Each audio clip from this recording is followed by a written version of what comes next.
पाठ 8 समास कंपाउंड। आपने पिछले पाठों में उपसर्ग तथा प्रत्ययों से शब्द बनाए जाने की 2 विधियां देखीं। शब्द रचना की तीसरी विधि है समास रचना। समास रचना में 2 या 2 से अधिक शब्दों के मेल से एक नया शब्द बनाया जाता है। जैसे शब्द शब्द नया शब्द, धर्म जमा ग्रंथ धर्म ग्रंथ, नीला जमा कमल नील कमल, लंबा जमा उदर लंबोदर। समास प्रक्रिया में जिन 2 शब्दों का मेल होता है उनके अर्थ परस्पर भिन्न होते हैं और इन दोनों के योग से जो नया शब्द बनता है उसका अर्थ इन दोनों शब्दों के अर्थों से भिन्न होता है। समास रचना में भाग लेने वाले पहले शब्द को पूर्व पद तथा दूसरे शब्द को उत्तर पद कहा जाता है। पूर्व पद तथा उत्तर पद के योग से जो नया शब्द बनता है उसे समस्त पद या समास कहते हैं। जैसे पूर्व पद उत्तर पद समस्त पद, राजा जमा का पुत्र राजपुत्र, यश जमा को प्राप्त यश प्राप्त, स्नान जमा का गृह स्नान गृह। समास विग्रह समस्त पद के सभी पदों को अलग अलग किए जाने की प्रक्रिया समास विग्रह कहलाती है। जैसे दाल रोटी शब्द का विग्रह होगा दाल और रोटी। देखिए अन्य उदाहरण। समस्त पद समास विग्रह, माता पिता माता और पिता, पुरुषोत्तम पुरुषों में उत्तम, आप बीती आप पर बीती। ध्यान रखिए, समास प्रक्रिया शब्द रचना की वह विधि है जिसमें 2 या 2 से अधिक शब्द मिलकर एक नया शब्द बनाते हैं। समास प्रक्रिया में भाग लेने वाले दोनों शब्दों के अर्थ परस्पर भिन्न होते हैं। समास प्रक्रिया में 2 शब्दों के योग से किसी तीसरे स्वतंत्र शब्द की रचना होती है। समास प्रक्रिया के द्वारा बना हुआ नया शब्द समस्त पद कहलाता है। समस्त पद का पहला पद शब्द पूर्व पद तथा दूसरा पद शब्द उत्तर पद कहलाता है। जब समस्त पद के सभी पदों को अलग अलग किया जाता है तब उस प्रक्रिया को समास विग्रह कहते हैं। समास के भेद इस आधार पर किए जाते हैं कि समस्त पद के दोनों पदों के बीच परस्पर क्या संबंध है। दोनों समस्त पदों के बीच प्रायः निम्नलिखित संबंध हो सकते हैं।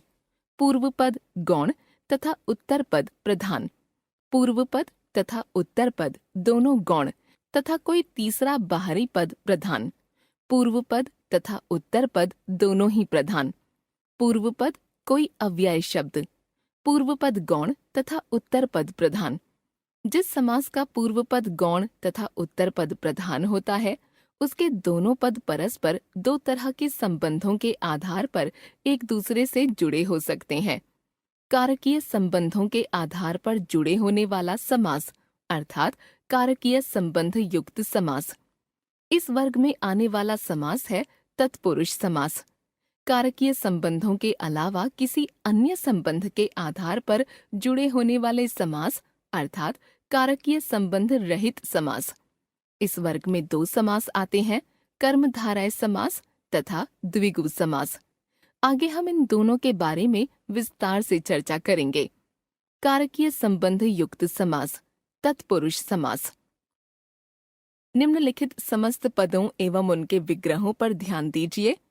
गगन चुंबी, गगन को चूमने वाली, अकाल पीड़ित, अकाल से पीड़ित, जन्मांध, जन्म से अंधा, देशवासी, देश का वासी। इन सभी शब्दों में पहला शब्द पूर्व पद दूसरे पद उत्तर पद की तुलना में गौण है। दूसरे शब्दों में कहें तो हम कह सकते हैं कि यहाँ उत्तर पद प्रधान है तथा पूर्व पद गौण है। साथ ही इन समस्त पदों की रचना में दोनों पदों या शब्दों के बीच आने वाले कारकीय चिन्हों को, से, के लिए, के द्वारा, का, के, की आदि का लोप कर दिया गया है। ऐसे समास को तत्पुरुष समास कहा जाता है। ध्यान रखिए, तत्पुरुष समास में पूर्व पद गौण तथा उत्तर पद प्रधान होता है। इसमें दोनों पदों के बीच आने वाले कारकीय चिन्हों का लोप हो जाता है। समास का विग्रह करते समय इन कारकीय चिन्हों का प्रयोग करना अनिवार्य होता है। देखिए अन्य उदाहरण। धर्म का ग्रंथ धर्म ग्रंथ, रसोई के लिए घर रसोई घर, तुलसी के द्वारा कृत तुलसी कृत, ऋण से मुक्त, ऋण मुक्त। देश का वासी, देशवासी। शरण में आगत, शरणागत। गुरु के लिए दक्षिणा, गुरु दक्षिणा। शक्ति से संपन्न, शक्ति संपन्न। कारकीय संबंध रहित समास। इस वर्ग में आने वाले समासों के समस्त पदों के बीच कोई भी कारकीय संबंध नहीं होता, अतः विग्रह करते समय समस्त पद के दोनों पदों के बीच कोई कारकीय चिन्ह भी नहीं जोड़ा जाता। इस वर्ग में दो समास आते हैं, कर्मधारय समास तथा द्विगु समास। कर्मधारय समास जिन समासों में पूर्व पद विशेषण तथा उत्तर पद विशेष्य होता है अथवा दोनों पदों में उपमेय उपमान का संबंध होता है, वहाँ कर्मधारय समास होता है। जैसे विशेषण विशेष्य संबंध। विशेषण विशेष्य समस्त पद विग्रह। नील जमा कमल, नील कमल। नीला कमल। पीत जमा अंबर, पीतांबर। पीला अंबर वस्त्र। सत जमा जन, सज्जन। सत अच्छा जन। कभी कभी विशेषण विशेष्य का क्रम बदल भी सकता है, अर्थात विशेष्य पहले और विशेषण बाद में भी आ सकता है। जैसे विशेष्य विशेषण समस्त पद विग्रह। पुरुष जमा उत्तम, पुरुषोत्तम। पुरुषों में उत्तम, उत्तम पुरुष। नर जमा अधम, नराधम। नरों में अधम, अधम नर। उपमेय उपमान संबंध। कर जमा कमल, कर कमल। कमल रूपी कर। मुख जमा चंद्र, मुख चंद्र। चंद्र रूपी मुख। उपमान उपमेय समस्त पद विग्रह। घन जमा श्याम, घन श्याम। घन के समान श्याम। कमल जमा नयन, कमल नयन। कमल जैसे नयन। इस तरह कर्मधारय समास का पहला पद विशेषण हो या उपमान हो, यह गौण होता है और दूसरा पद प्रधान। द्विगु समास।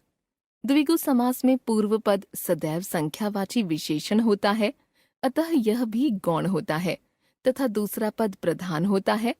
अर्थ की दृष्टि से यह समास किसी समूह या समुदाय का ज्ञान कराता है। जैसे संख्यावाची विशेषण विशेष्य समस्त पद विग्रह। दो जमा पहर, दोपहर। दो पहरों का समूह। पंच जमा वटी, पंचवटी। पांच वटों वृक्षों वाली जगह। तीन जमा राहा, तिराहा। तीन राहों का समूह। यहाँ पर ध्यान रखना चाहिए कि विग्रह करते समय द्विगु समास में उत्तर पद के साथ समूह या समाहार शब्द का प्रयोग करना अनिवार्य है। यदि समूह या समाहार सूचक शब्दों का प्रयोग नहीं किया गया तो पूर्व पद के संख्यावाची होने के बाद भी वह कर्मधारय समास का भेद माना जाएगा। जैसे समस्त पद विग्रह 1 द्विगु समास, विग्रह 2 कर्मधारय समास। त्रिफला तीन फलों का समूह। तीन फल हैं जो। अष्टाध्यायी 8 अध्यायों का समाहार। 8 अध्याय हैं जो। चतुर्भुज 4 भुजाओं का समूह। 4 भुजाएं। पूर्व पद तथा उत्तर पद दोनों गौण तथा कोई तीसरा बाहरी पद प्रधान। बहुव्रीहि समास। बहुव्रीहि समास में दोनों ही पद गौण होते हैं और दोनों मिलकर किसी तीसरे पद के बारे में कुछ कहते हैं। साथ ही यह तीसरा पद ही प्रधान होता है। जैसे पीतांबर शब्द पीत जमा अंबर से मिलकर बना है। यदि इस समास का विग्रह किया जाए पीला है अंबर वस्त्र जिसका, अर्थात विष्णु, तो यहाँ पीत पीला तथा अंबर वस्त्र दोनों पद गौण हो गए तथा प्रधान हो गया तीसरा पद विष्णु, जिसके बारे में ये दोनों पद मिलकर बता रहे हैं। देखिए अन्य उदाहरण। समस्त पद गौण पद, गौण पद प्रधान पद। लंबोदर लंबा जमा उदर। लंबा है उदर जिसका, गणेश। दशानन दश जमा आनन। दश है आनन मुख जिसके, रावण। चतुर्भुज चतुर 4 जमा भुज। 4 भुजाएं हैं जिसकी, विष्णु। त्रिलोचन 3 जमा लोचन। 3 है लोचन नेत्र जिसके, शिव। द्विगु तथा बहुव्रीहि समास में अंतर। कुछ बहुव्रीहि समासों में प्रथम पद संख्यावाचक होता है, जैसे त्रिलोचन, दशानन, चतुर्भुज आदि। अतः समास का विग्रह किस रूप में किया जा रहा है, इस बात पर निर्भर करेगा कि कौन सा समास है। यदि दशानन शब्द का विग्रह दश जमा आनन मुख या 10 मुखों का समूह संख्यावाचक विशेषण जमा विशेष्य के रूप में किया जा रहा है, तब तो यह द्विगु समास कहलाएगा। और यदि इसका विग्रह इस रूप में किया जाए कि दोनों ही पद गौण रहें तथा तीसरा अन्य पद प्रधान हो, जैसे दश है आनंद जिसके रावण, तो यह बहुव्रीहि का उदाहरण होगा। अन्य उदाहरण देखिए। चतुर्भुज 4 भुजाओं का समूह द्विगु, 4 भुजाएं हैं जिसकी विष्णु बहुव्रीहि। पंचवटी 5 वटों का समूह द्विगु, 5 वटों के वृक्ष हैं जहाँ वह स्थान विशेष बहुव्रीहि। पूर्व पद तथा उत्तर पद दोनों ही प्रधान। द्वंद्व समास, द्वंद्व समास में दोनों ही पद प्रधान होते हैं। साथ ही इन समासों को जोड़ने वाले समुच्चय बोधकों और या अथवा तथा आदि का लोप कर दिया जाता है, जैसे भाई बहन भाई और बहन, रुपया पैसा रुपया और पैसा, सुख दुख सुख अथवा दुख, गंगा यमुना गंगा और यमुना, माता पिता माता और पिता, दाल चावल दाल और चावल, रात दिन रात और दिन, पाप पुण्य पाप या पुण्य। पूर्व पद कोई अव्यय शब्द अव्ययी भाव समास। जिस समास का पहला पद अव्यय होता है उस समास को अव्ययी भाव समास कहते हैं, जैसे पूर्व पद अव्यय, उत्तर पद समस्त पद, विग्रह प्रति जमा दिन प्रतिदिन दिन दिन, आ जमा जन्म आजन्म जन्म से लेकर, बा जमा कायदा बाकायदा कायदे के अनुसार, भर जमा पेट भर पेट पेट भर कर, यथा जमा संभव यथा संभव जैसा संभव हो, अनु जमा रूप अनुरूप रूप के योग्य। अब समास के समस्त भेदों को निम्नलिखित आरेख से समझा जा सकता है। समास पूर्व पद गौण तथा उत्तर पद प्रधान, कारकीय संबंध युक्त समास तत्पुरुष समास, कारकीय संबंध रहित समास कर्मधारय समास द्विगु समास। पूर्व पद तथा उत्तर पद दोनों गौण तथा कोई तीसरा बाहरी पद प्रधान बहुव्रीहि समास। पूर्व पद तथा उत्तर पद दोनों ही प्रधान द्वंद्व समास। पूर्व पद कोई अव्यय शब्द अव्ययी भाव समास। हमने सीखा समास रचना प्रक्रिया वह प्रक्रिया है जिसमें 2 या 2 से अधिक शब्द मिलकर एक नया शब्द बनाते हैं। समास प्रक्रिया से बना नया शब्द समस्त पद कहलाता है। समस्त पद का पहला पद पूर्व पद तथा दूसरा पद उत्तर पद कहलाता है। जब समस्त पद के दोनों पदों को अलग अलग किया जाता है तो उस प्रक्रिया को समास विग्रह कहते हैं। समास के प्रमुख भेद हैं तत्पुरुष, बहुव्रीहि, द्वंद्व तथा अव्ययी भाव समास। तत्पुरुष समास के 2 उपभेद किए जाते हैं, कर्मधारय तथा द्विगु समास। तत्पुरुष समास के दोनों पदों के बीच आने वाले कारकीय चिन्हों का लोप कर दिया जाता है। कर्मधारय समास के दोनों पदों के बीच विशेषण विशेष्य या उपमेय उपमान का संबंध होता है। द्विगु समास जो तत्पुरुष समास का उपभेद है उसमें पूर्व पद संख्यावाची होता है तथा इस समास का विग्रह करते समय उत्तर पद के साथ समूह या समाहार शब्द का प्रयोग अनिवार्य रूप से होता है। बहुव्रीहि समास के दोनों पद गौण होते हैं तथा दोनों पद मिलकर किसी तीसरे पद के विषय में कुछ कहते हैं। द्वंद्व समास के दोनों पद प्रधान होते हैं। इसमें दोनों पदों को जोड़ने वाले समुच्चय बोधक अव्यय और या अथवा का लोप कर दिया जाता है। अव्ययी भाव समास का पूर्व पद अव्यय होता है